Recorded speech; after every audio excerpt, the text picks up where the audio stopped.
Welcome to the 15th edition of the Flight Centre K2 Cycle Classic in the Cervelo K1. This is New Zealand's toughest cycle race, with over 1,200 riders from all ends of New Zealand and riders from as far away as Japan and China. The grueling 200 lap of the Coromandel Peninsula is unique in cycling circles, in that it starts from a different Coromandel town every year. This year's racing got underway in Tairua, which puts riders straight into the grueling Pumpkin Hill. The first 90 kilometres over the triple peaks, Pumpkin Hill, Kuaotunu, Whangapawa to Coromandel, softens the race up for the next 53 kilometres. Two big climbs out of Coromandel before a fast 40 kilometres along the Puhutakawa coast to Thames. Then the big climb. 425 metres high, the Puhutakawa hill will certainly test the legs. Following the Puhutakawa hill, riders enjoy 40 kilometres of mostly flat downhill back to the finish in Tairua. Well, stunning days dawned in Tairua for the K2 Cycle Classic today. The early bird start will get underway at 6 a.m. and here we have New Zealand Ironman legend Garth Barfoot getting the bike unhitched from the car, getting ready for his fairly long day in the saddle. And another rider's also taken part for the very first time, and some unusual pieces of equipment being used with recumbent bikes, etc. So those riders leave before the main race later on in the morning. The advantage of starting at this time of the day is you're under no pressure. You've got a few more hours to get around the course. You can really enjoy the challenge, take in the scenery, but for many it's still a real personal battle just to complete the 200 kilometres around this beautiful coast. Support each other when we're going to go through those down moments, but hopefully we'll be alright. Hey, my name's Sanile from Auckland, here with my friend John. Just going to ride with him today, we're just going to finish it. That's the main thing today, we're just going to get out, have some fun and enjoy the views around the Coromandel, so can't wait. I come from China.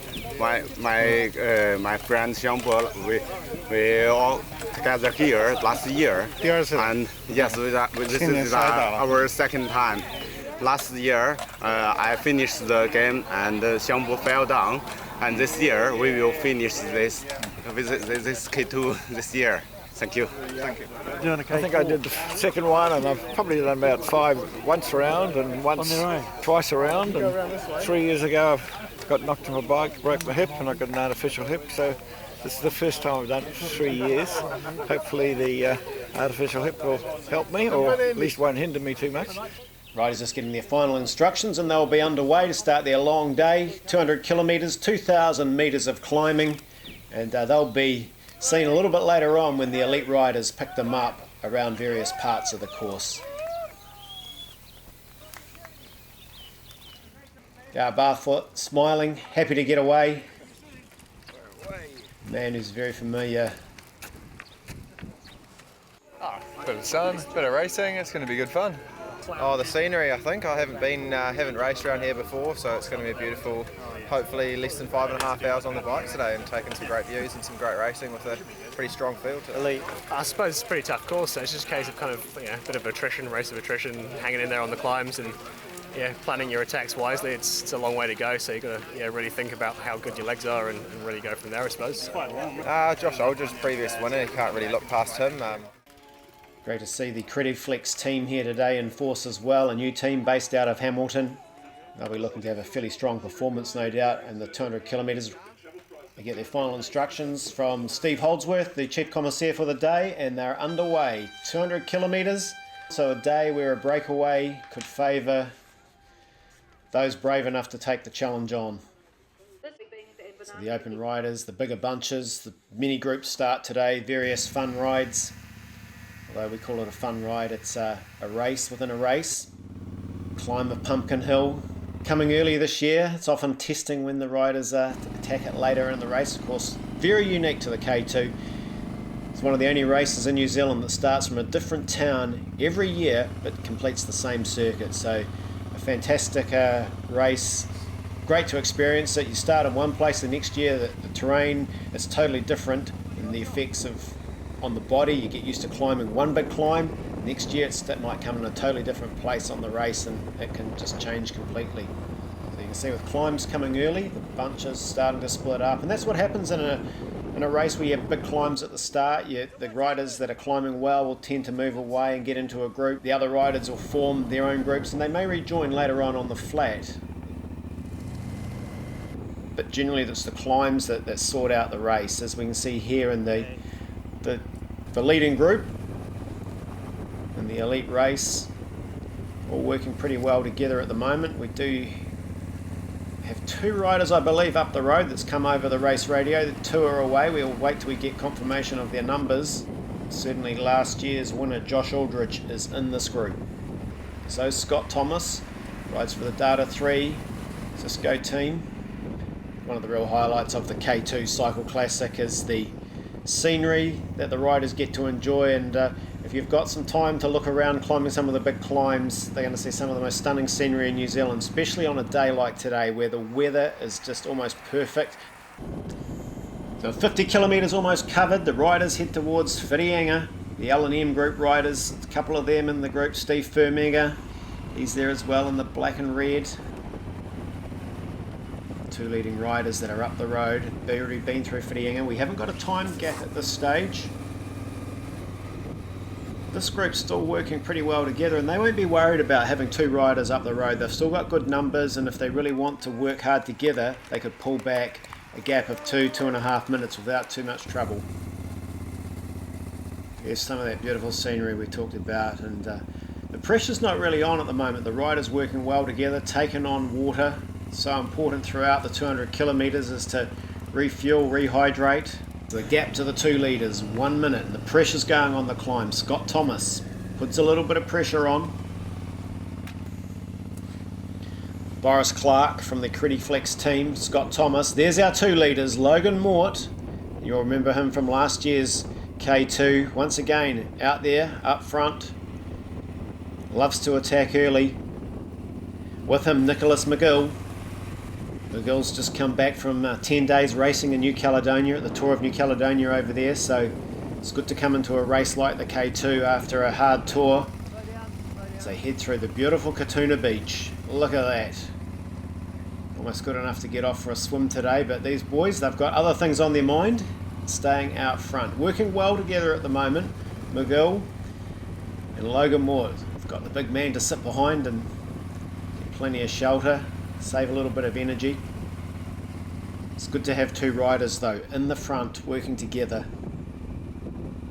They'll be able to get time checks on the group behind, be able to judge their own tempo as well. The Kuaotunu climb, another tough climb on this circuit. And when you come to the big climbs, it doesn't really matter if you're in a group or by yourself. You can just really ride your own tempo, your own rhythm on the climb. You're not having to worry about what's going on around you. So being out front in the K2 is often not a bad thing. We've seen it over the years with riders like Fraser McMaster, Jeremy Yates, go out and on their own, on the attack, and win the race. Here's one of the riders that we talked about earlier in the early bird start, looking pretty comfortable, enjoying the ride. Some more of the 6 a.m. the early bird riders. Look at them having a good time, having a chat. Team Uso, good to see them out there today. Riders from the China Sky team, good to see them coming over to take on the Flight Centre K2.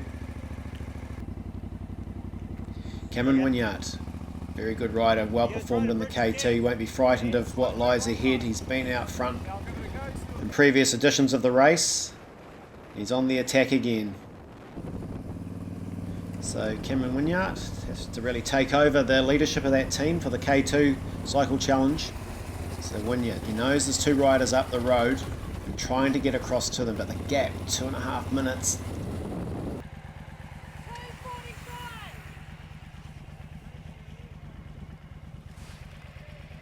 There's Gar Barfoot and his entourage going through. They're doing pretty well. Remember, they only got away 6 a.m. There's Garth, he's got the jersey off.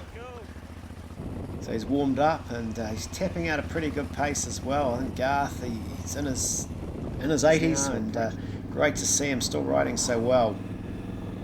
We won't call it a peloton. It's a very small group of riders. L&M have got a couple of riders in there. Steve Firming is in there. Toby Adkins, Scott Thomas. So Thomas and Wynyard. They're the two riders trying to get across to the leaders. So both well-performed climbers. They'll work well, work hard together, but the two out front, Mort and McGill, they just seem to be going away. There they go, McGill tapping out a great rhythm on the climb. Looking comfortable. That racing in New Caledonia, it's really put him in good form for this event. On the Whangapaua climb, Logan Mort just hanging on at the moment. Another one of the early bird riders. Look at the smile, eh? Changing down the gears, time for a chat. In the hills, they don't get any flatter year after year, do they? Here's our chasers. Cameron Wynyard, Scott Thomas. I think the gap, about 2 minutes. So they've made a little bit of an inroad. Thomas with the shirt undone, just trying to keep the core temperature cool. Cameron Wynyard looking very comfortable, looks over his shoulder. They've got a good sized gap. Logan Mort, now he's starting to grit his teeth, he's been dropped. Nicholas McGill's gone ahead, he was setting the tempo on the climb, and that racing form he brings into this race is certainly paying dividends. He's a big man, doesn't always fancy himself as a pure climber, but when you're out front it's not really about the speed you can climb, it's just maintaining a good rhythm and then making the most of your strengths on the flat and the descents. So McGill from Crediflex throws away a water bottle, picks up another one. So important out front to eat, drink, keep your energy. 200 kilometres, hot conditions today, so McGill over the climb, followed by Mort.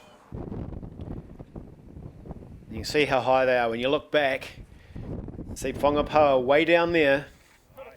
These are big climbs. One of the riders left at 6 a.m. Just going to pull over and have a banana. That's the way. Keep the petrol in the tank. Enjoy the scenery while you're up there. And then look at the fast descent down into Coromandel. As they come down into the west coast, the wind will start to pick up as well on the flats. And this will be the challenge for the rider out front, Nicholas McGill, is what has he got left? Heading in towards Thames, down the coast road. It's quite exposed, and this group all together can really make some inroads into the gap he's got. It's about 2.5, 3 minutes, and you can see if they want to work together and all do good turns, they could really close that gap down on this flat sections. Lines direct, setting the tempo on the front. So what's the plan? Just keep tapping it out. Feeling good. McGill looking comfortable though. So the last big climb out of Coromandel, he'll head down and then he's onto that coast road we've been talking about. The wind will be in his face, so he's just riding a good tempo on this climb, taking in some fluid. So he has a look over his shoulder, enjoys the view, enjoys the mussel farms that Coromandel is so famous for. Rider that left at 6 a.m. Gee, they're looking comfortable, those 6 a.m. start riders, having a good day out. Approaching the top of the last big climb out of Coromandel. She's all downhill to the coast of Thames. Great job. To the chasing group. Looks like about 3 minutes. Didn't get that officially, but looking at the time, I'd say around a 3-minute gap. Steve Firminger leads them down onto the coast road. Firminger, they're probably trying to get a bit of a chase going. They know this is their opportunity to make inroads into the lead, but all riders have got to really roll through and pull their weight. McGill has a couple of Crediflex teammates in this group, so it'll be interesting to see if they're really going to contribute to the chase, or is it just going to be up to the other riders. At the moment they look to be rolling through, but no real urgency. And look at the leader, he's got his head down, he's not worried about the headwind, he's given the cameraman the thumbs up. He is feeling good by the looks. So a couple more big climbs to come. He's right up there in the King of the Mountain, so if he stays out in front, he can get over the Kopu, climb, pick up maximum points there. There's the time, 3 hours 17 he's been on the bike. Apparently been out for a spot of fishing. Steve Firminger just off the front of this group now. So the wind's been pretty blustery, pretty strong down the coast, but the leader, Nicholas McGill, he is riding an outstanding race so far. Time trialling, he's in his own zone. These riders working together but not really pulling the time back that we expected. Look at the breeze. Now this is their chance really to make some big inroads. If you can pull back some time on the flat, then in the last part of the race you get yourself into a position to win. But really in that, coming towards the very last climb before they head back into Tairua, they need to be probably within a minute and a half, 2 minutes of the leader. So as you go under the Puhutakawas, there's the rider and the recumbent that got away at 6 AM. He's not doing bad, because I tell you what, these things haul along on the flat at around 40-45 kilometres an hour, but they don't go up hills too well, so he's doing a pretty good ride. The machine's full carbon, Kevlar, nice and light, relaxing position, sit there and pedalling away. It'll be a good sort of commuter down the motorway in Auckland, I reckon, right through the traffic, straight through the drive-through. He's got the coffee cup holder and he'll be able to refuel and get himself over the Kuaotunu.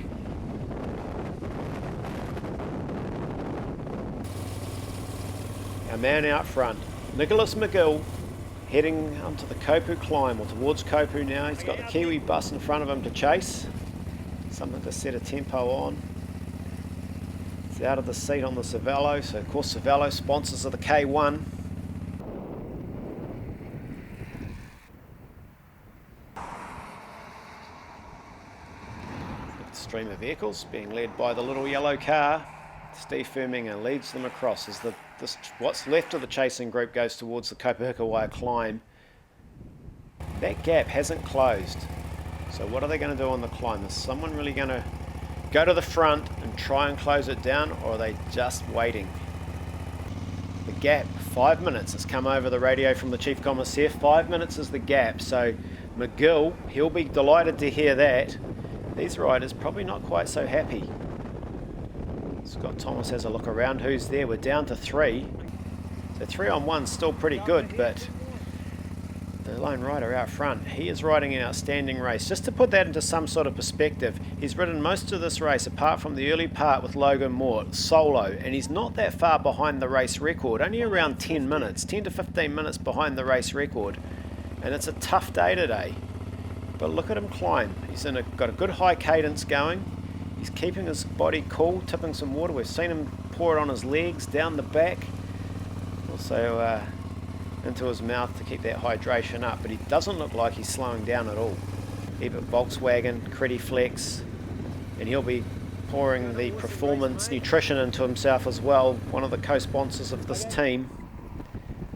Today he'll be using plenty of their products. He gets pushed up the hill with the tail, a little bit of a tail crosswind.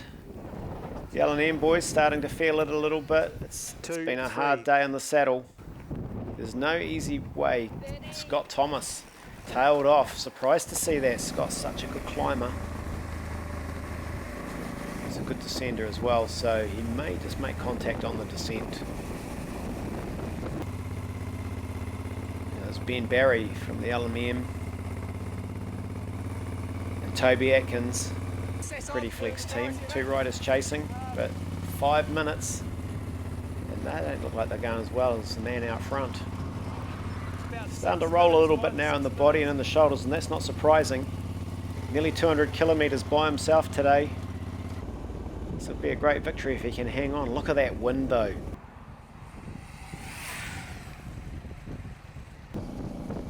So in the background, Coromandel Ranges, which today, of course, they've crossed twice. The finish, getting towards there now. 2 riders chasing.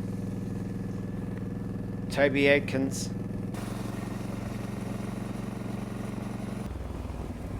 Chasing this man out front, Nicholas McGill. So that's a great ride by Nicholas McGill. Takes the victory in the Flight Centre K2 Cycle Classic, a time of 5 hours, 20 minutes and 36 seconds. He's in the under 23 category. Fantastic performance and a great win for him and his Crediflex cycling team. I went away with the other guy just up on Pumpkin Hill, and I don't know, by the end it looked like we had about a minute, so it was looking a bit shaky if we had, if we would even get caught or stay away. And so we lapped it out together all the way to about Whangapawa, where he fell off the back. And over Whangapawa, I think I got told at about a minute and a half.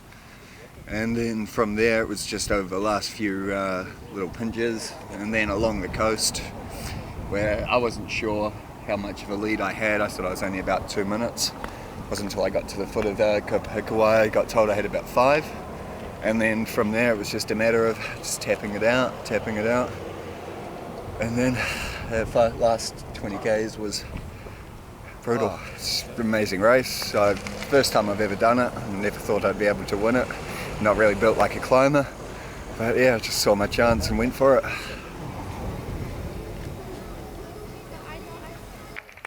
So now the battle for second place in the Flight Centre K2 as they come towards the line. It's Toby Atkinson that takes it out from Ben Barry in a time of 5 hours 26:17, almost 6 minutes behind our race winner. The biggest team here, so it was essentially we had to be in each move. It wasn't really planned for Nick to be there, but it worked out pretty well, obviously, so that turned out all right. The gap just got bigger and bigger, and the further the race got, the less consistent everyone got rolling through. Turns got shorter and shorter, and yeah, Nick just had a flipping awesome day, and yeah, got massively off the front. It's a pretty legendary race, so I was definitely keen just to come see how I'd fare. Yeah, everyone says it's the toughest race in the Southern Hemisphere, and you look at the climbs and it kind of lives up to that. Yeah. So an impressive winner of the Flight Centre K2 Open Men's was Stephen Leithwaite in a time of 5 hours 30:27.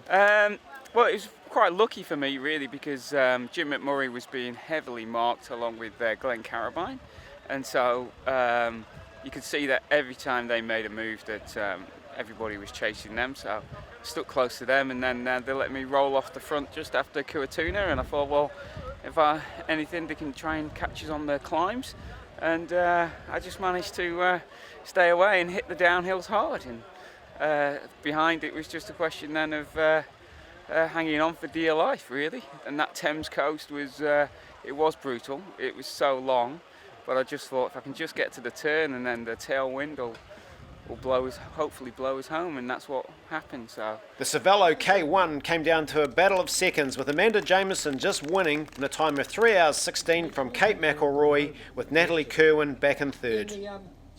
One of the great things about the K2 Cycle Classic is at the end you get to enjoy a beautiful place. This year it's Tyro, and next year it'll be a different start town.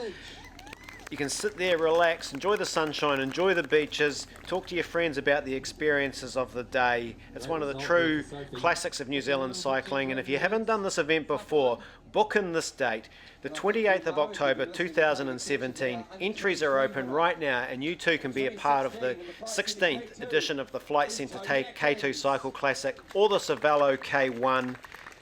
And a big thank you to our event organisers, Andy, Keith and Rita, who without them this event wouldn't be possible. All the funds raised go back into the local community.